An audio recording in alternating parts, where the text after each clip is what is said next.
Allez, c'est parti et on parle nucléaire. On part sur notre quatrième partie concernant la gestion des déchets nucléaires. Les déchets nucléaires peuvent être classés en deux catégories, ceux à vie courte et ceux à vie longue.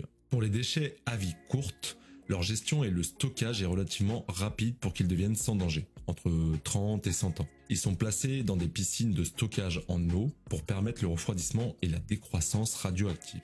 Puis, ils sont traités pour récupérer des matières valorisables et réduire le volume des déchets. On peut y récupérer de l'uranium non épuisé, qu'on va réutiliser, ou encore du plutonium, mais aussi des résidus non fissibles comme des métaux, des oxydes, etc. On les stocke de matière intermédiaire pour une période plus ou moins longue avant de les stocker à long terme, soit en surface dans des conteneurs robustes ou en couches géologiques superficielles entre 30 et 100 mètres de profondeur composées de roches comme les argiles, les schistes, les roches cristallines, à des emplacements bien sûr non sismiques.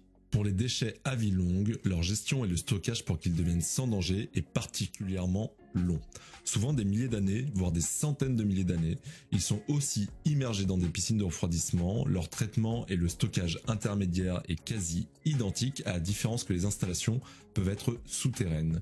Ils finissent stockés en couches géologiques profondes d'une centaine de mètres à plusieurs kilomètres. On retrouve les sites de stockage intermédiaires aux États-Unis, en France, en Suède, en Finlande ou encore en Allemagne, au Royaume-Uni, en Suisse et en Russie. En vue de la sensibilité des informations, ce que j'ai pu trouver, c'est que la Suède était le seul pays qui stockait en couches géologiques profondes et que la France était le seul pays pour le moment qui stockait en couches géologiques superficielles. C'est tout pour aujourd'hui et la prochaine vidéo clôturera la série sur l'énergie nucléaire et traitera de la partie environnementale. N'hésitez pas à vous abonner, à partager et à aider la chaîne à trouver sa visibilité et son public.